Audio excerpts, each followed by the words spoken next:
पंजाबी पढ़ रहे सारे विद्यार्थियों का अज की क्लास में स्वागत है। किसी शायर के बोल ने नसीब जिनके ऊंचे और मस्त होते हैं, इम्तिहान भी उनके ज़बरदस्त होते हैं। जेकर कामयाबी तुहानू पाउनी है, कामयाबी तक पहुँचना है, उच्चे सपने तुसी वेख रहे हो, तो उन्हां उच्चे सपनिਆਂ ਨੂੰ पूरा करने ਲਈ ਤੁਹਾਡੇ इम्तिहान भी ज़बरदस्त होने ने। जिंदगी दे विच हमेशा अपने आप ਦੀ ਤਿਆਰੀ ਇਸ ਤਰ੍ਹਾਂ ਕਰੋ ਕਿ ਜਦ ਵੀ ਜ਼ਿੰਦਗੀ ਦੇ ਵਿੱਚ ਤੁਹਾਡੀ ਕਾਮਯਾਬੀ ਦੇ ਲਈ ਤੁਹਾਡਾ ਕੋਈ ਵੀ ਇਮਤਿਹਾਨ ਹੋਵੇ ਤਾਂ ਤੁਸੀਂ ਉਸ ਇਮਤਿਹਾਨ ਦੇ ਵਿੱਚ ਆਪਣੇ ਆਪ ਨੂੰ ਪਾਸ ਕਰ ਸਕੋ ਤੇ ਕਾਮਯਾਬੀ ਤੁਹਾਡੇ ਕਦਮ ਚੁੰਮ ਸਕੇ। ਜਿਵੇਂ ਕਿ ਆਪ ਸਾਰੇ ਜਾਣਦੇ ਹੋ ਕਿ ਆਪਾਂ ਪਿਛਲੀ ਕੁਝ ਕਲਾਸਿਸ ਦੇ ਵਿੱਚ ਜੰਮੂ ਕਸ਼ਮੀਰ ਦੇ ਪੰਜਾਬੀ जम्मू कश्मीर यूनिवर्सिटी के अंदर जो चौथे समैसटर का सबजैक्ट है जम्मू कश्मीर के पंजाबी साहित्य का इतिहास उसनों लैके डिस्कशन कर रहे हाँ।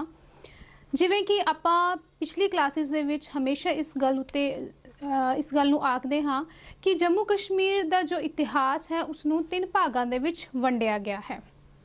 जिवें आपां गल कीती सी मुंडले काल दी, ते मुंडले काल तो आपां शुरुआत कीती सी जिसका समा 1650 ईस्वी तो लैके 1600 तो लैके 1850 ईस्वी तक का है मुंडला काल। उसके बाद है तुहाडा मध्यकाल। मध्यकाल मध्यकाल जिसका समा 1850 ईस्वी तो लैके 1900 तक है। हुण आपां मुंडले काल दे विच इसका इतिहासिक पिछोकड़ इस जम्मू कश्मीर के इतिहास की शुरुआत किवें हुई, किवें पंजाबी इतिहास का निकास होया जम्मू कश्मीर के अंदर, उसनूं लैके इस काल के अंदर आपां डिस्कशन कर चुके हाँ। जिस दे विच आपां बीरम शाही संतां दी कविता पिछली कुछ क्लासिस दे विच करते आ रहे हाँ। बीरम शाही संतां दी कविता का जो इतिहास रहा है वो आपां पिछली क्लासिस दे विच विचार चुके हाँ कि ये गद्दी किवें शुरू हुई। बीरम शाह तो ये गद्दी शुरू हुंदी है। बीरम शाह तो बाद ये गद्दी जाती है। गरीबदास बीरम शाह दे पुत्र ने। गरीबदास मैं हर क्लास दे विच इस चीज़ नूं डिस्कस ज़रूर करदी हाँ क्योंकि जब भी ये सबजैक्टिव क्वेश्चन आए तो तुसी एक कुर्सीनामा ज़रूर उत्थे लिखना है क्योंकि इस दे नाल तुहाडे क्वेश्चन दे विच तुहाडे क्वेश्चन दी क्वालिटी ते क्वांटिटी दोनों वध जांदे ने। तो कोशिश करना कि जब भी बीरम शाह संतां दी कविता का क्वेश्चन आता है तुसी उत्थे एक कुर्सीनामा ज़रूर लिखना है ताकि जिहड़ी क्वांटिटी और क्वालिटी दोनों दे विच फर्क पै सके। गरीबदास ते सतीदास ये 2 पुत्र होए ने बाबा बीरम शाह दे। गरीबदास के अगे 2 पुत्र ने क्योंकि इन्हां दी जिहड़ी मौत है वो बाल अवस्था विच हो जाती है। गरीबदास के अगे 2 पुत्र ने सेवादास ते केवादास। तुसी नाल नाल नोट डाउन भी कर सकते हो केवादास। फिर अगे इन्हां दे 5 पुत्र ने और गद्दी जाती है बाबा सिद्धनाथ कोल। बाबा सिद्धनाथ सिद्धनाथ तो बाद एक गद्दी जाती है बाबा मोहत सिंह कोल। सिद्धनाथ दे पुत्र बाबा मोहत सिंह कोल। उस तो बाद आपां गल कीती बाबा मोहत सिंह दे पुत्र होए ने बाबा बाग सिंह। बाबा बाग सिंह ते बाग सिंह दे अगे पुत्र होए ने बाबा बिशन सिंह।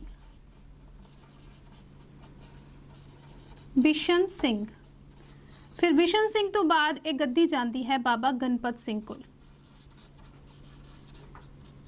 बाबा गणपत सिंह। हुण पिछली क्लास दे विच भी आपां ये डिस्कस किया सी कि जब तुहानू मुंडले काल दे बीरम शाही संतां दी कविता बारे पूछा जाता है तो तुसी सिर्फ बाबा बाग सिंह तक इसनूं डिस्कस करना है क्योंकि बाबा बाग सिंह का जो समा रहा वो 1850 ईस्वी तक रहा है। उसके बाद जब बाबा बिशन सिंह जी ने और बाबा गणपत सिंह जी ने ये मध्यकाल के कवि होए ने, बीरम शाह संतां दी कविता के मध्यकाल के कवि होए ने, तो आपां मध्यकाल की आपां अजे तक पिछोकड़ नूं डिस्कस नहीं किया पर बीरम शाही संतां दा जो क्वेश्चन है उस साडा कंप्लीट हो जाए इसलिए मैं इस दे नाल ही इन्हां दोनों दी जो रचनावां ने और जन्म ने उन्हां नूं कंप्लीट करन दी कोशिश कर रही हाँ। तो बाबा बिशन सिंह और बाबा गणपत सिंह ये दोनों ਜਿਹੜੇ ਨੇ ਇਹ ਮੱਧਕਾਲ ਦੇ ਕਵੀ ਨੇ, ਮੱਧਕਾਲ। ਤਾਂ ਅੱਜ ਪੜਾਂਗੇ ਆਪਾਂ ਬਾਬਾ ਬਿਸ਼ਨ ਸਿੰਘ ਦੇ ਬਾਰੇ ਵਿੱਚ। ਬਾਬਾ ਬਿਸ਼ਨ ਸਿੰਘ ਜੋ ਕਿ ਮੱਧਕਾਲ ਦੇ ਕਵੀ ਹੋਏ ਨੇ ਔਰ ਬੀਰਮ ਸ਼ਾਹ ਸੰਤਾਂ ਦੀ ਗੱਦੀ ਦੇ 7ਵੇਂ ਗੱਦੀਦਾਰ ਨੇ। ਬਾਬਾ ਬਿਸ਼ਨ ਸਿੰਘ, अगर तुहानू कंप्लीट क्वेश्चन पूछा जाता है बीरम शाह संतां दी कविता बारे तो आपां फिर मध्यकाल ते मुढ़ले काल दोनों कालों के कवियों नू तुसीं डिस्कस करना है। तो अज पढ़ांगे आपां बाबा बिशन सिंह जी दे बारे। बिशन सिंह, हुण जेकर बाबा बिशन सिंह की गल करिए तो बाबा बिशन सिंह जिहड़े ने ये बीरम शाह संतां दी गद्दी दे 7वें गद्दीदार होए ने।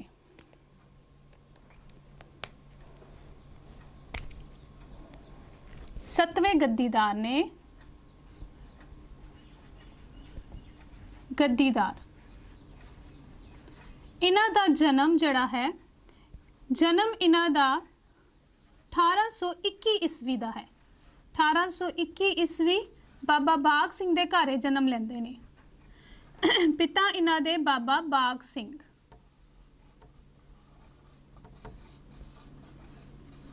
और देहांत जो है इन्हां दा देहांत 1894 ईस्वी दे विच।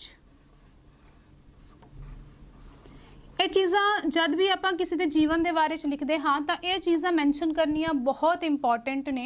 कई बार ऑब्जेक्टिव क्वेश्चन दे विच भी ये चीज़ां पूछिया जांदियां ने कि बाबा बाग सिंह, बाबा बिशन सिंह जी का जन्म किसके घर होया या बाबा बिशन सिंह जी का जन्म जो है वो किहड़ी ईस्वी दे विच होया।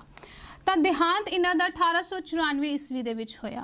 हुण जेकर असीं इन्हां दी विद्वता की गल करिए तो इन्हां ने जो कवितावां रचियां ने वो पंजाबी, फारसी ते हिंदी दे विच ते हिंदी भाषा दे विच इन्हां ने कवितावां रचियां ने। हिंदी भाषा विच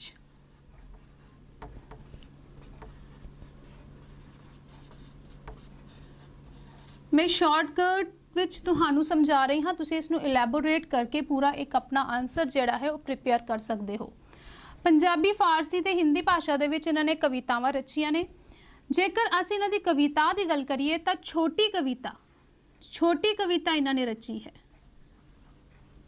छोटी कविता जिस दे विच इन्हां ने कवित और चौपेई रूप जिहड़े ने वो वरते ने।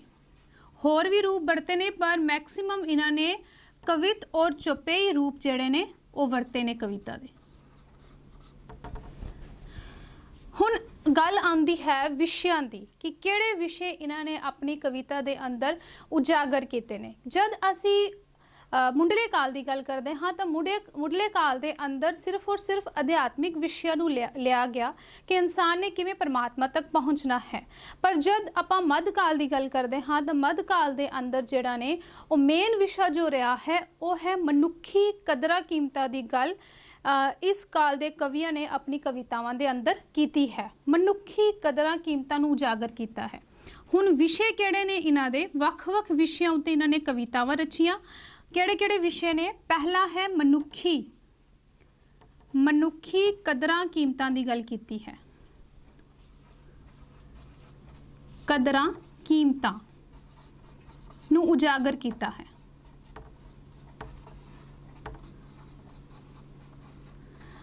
दूजा इन्हां ने कीता कि इन्हां ने मनुखी जो जीवन है, मनुखी जीवन की जो नाशमानता है उसनू भी अपनी कविता दे विच उजागर किया है। जीवन की नाशमानता कि इस जीवन ने एक दिन खत्म हो जाना है। तो यह सीधे तौर पर अध्यात्मिक विषय ही रहा क्योंकि परमात्मा दे नाल जोड़ता है। जीवन ने खत्म होना है और इस जीवन दे विच आपां करन की आए हाँ वो है परमात्मा दे नाल मिलन आए हाँ, उस तक पहुँचन लई आए हाँ। तो जीवन की नाशमानता नूं उजागर किया है इन्होंने अपनी कविता दे अंदर। तुसी स्क्रीनशॉट ले लो ताकि तुसी अपने जोड़ा तुहाडा आंसर है उसनू प्रिपेयर कर सको। आफ्टर स्क्रीनशॉट फिर मैं इसनू रब करके अगे अपन चलते हाँ।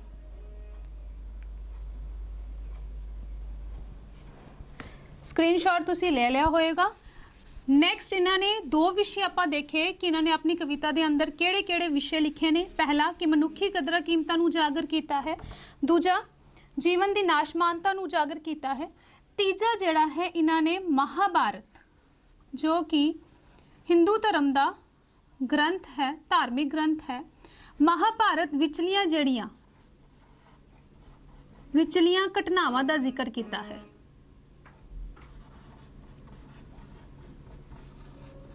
घटनावां का जिक्र तो ऑबवियस है, जब महाभारत की गल की है तो इस दे विच इन्होंने कृष्ण भगवान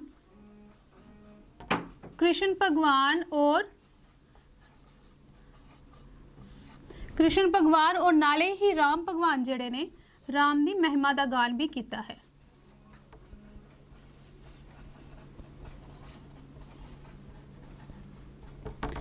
इस तो बाद इन्होंने जो इन्हों का होर नैक्सट जिहड़ा इन्हां दा विशा रहा कवितावां दे विच ओह इह है कि इन्होंने गुरबानी दी महिमा दा गान भी किया है। गुरबानी दी महिमा दा गान भी किया है इन्होंने। तीजा कि इन्होंने गुरु गोबिंद सिंह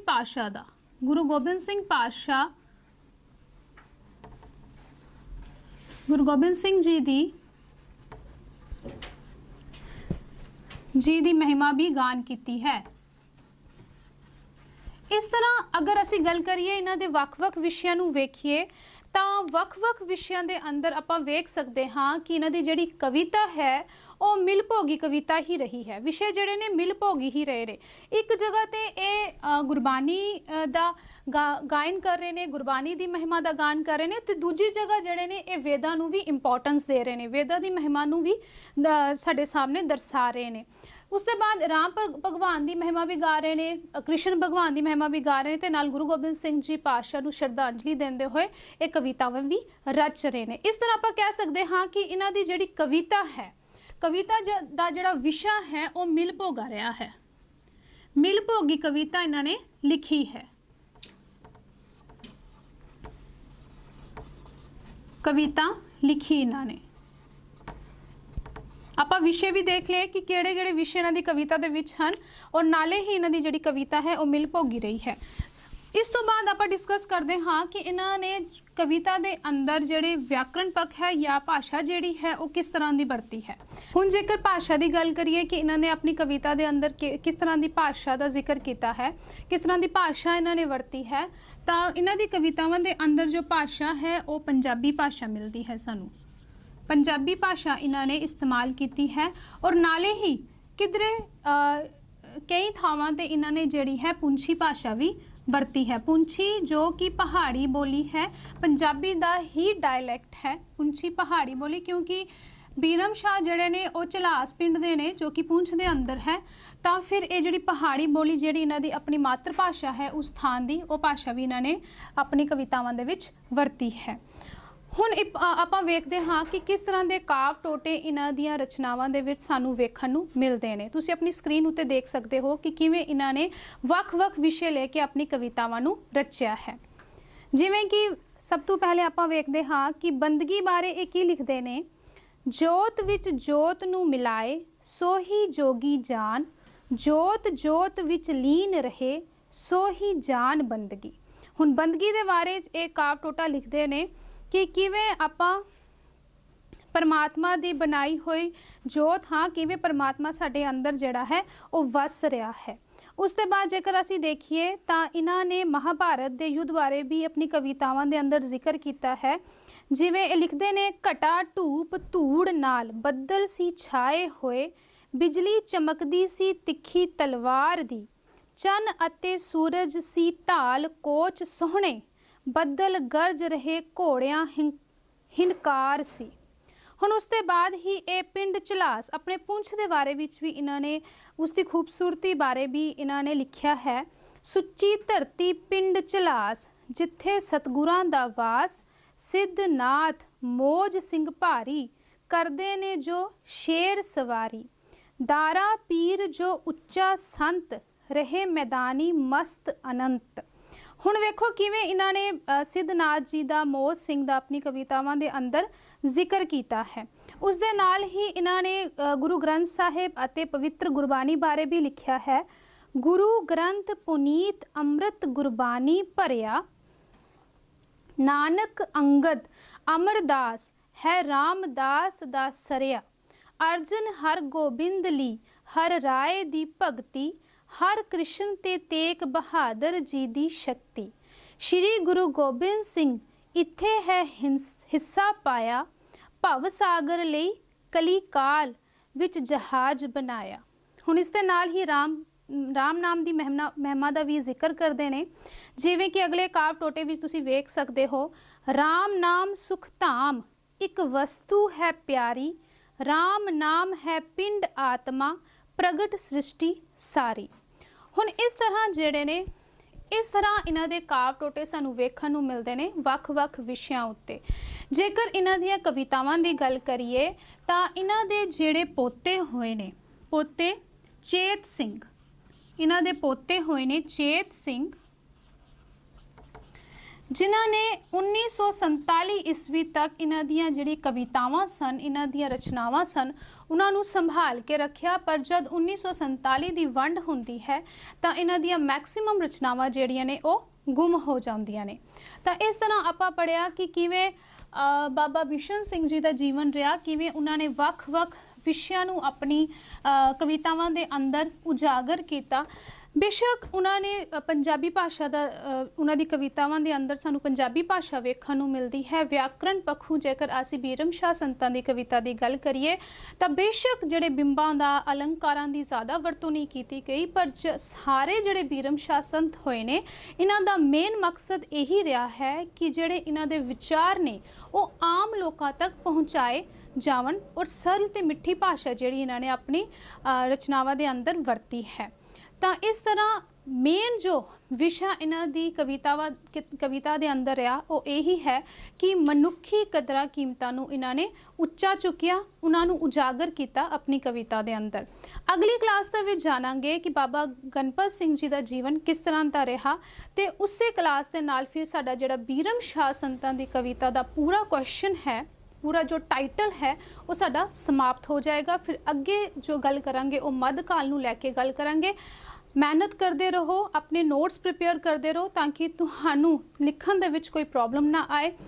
ਜੇਕਰ ਤੁਸੀਂ ਸਾਡੇ ਪਿਛਲੀ ਕਲਾਸਿਸ ਦੇ ਵਿੱਚ ਲੈਕਚਰ ਨਹੀਂ ਅਟੈਂਡ ਕੀਤੇ ਹੋਏ ਤਾਂ ਸਾਡੇ YouTube ਚੈਨਲ ਤੇ ਜਾ ਕੇ ਪਲੇਲਿਸਟ ਦੇ ਅੰਦਰ MA ਪੰਜਾਬੀ ਤੇ ਜਾ ਕੇ ਤੁਸੀਂ ਸਾਰੀ ਵੀਡੀਓ, ਸਾਰੇ ਲੈਕਚਰ ਸੁਣ ਸਕਦੇ ਹੋ। ਆਪਣਾ ਜੋ ਸਟੱਡੀ ਮੈਟਰ ਹੈ, ਜੋ ਆਪਣੇ ਲਿਖਣ ਲਈ ਸਬਜੈਕਟਿਵ ਪੇਪਰ ਲਈ ਜੋ ਤੁਹਾਨੂੰ ਮੈਟਰ ਚਾਹੀਦਾ ਉਹ ਤੁਹਾਨੂੰ ਉੱਥੇ ਪ੍ਰੋਵਾਈਡ ਹੋ ਜਾਏਗਾ। ਮਿਹਨਤ ਕਰੋ ਤਾਂ ਕਿ ਕਾਮਯਾਬੀ ਇੱਕ ਦਿਨ ਤੁਹਾਨੂੰ ਜ਼ਰੂਰ ਹਾਸਲ ਹੋਏ। ਅੱਜ ਦੀ ਕਲਾਸ ਲਈ ਧੰਨਵਾਦ।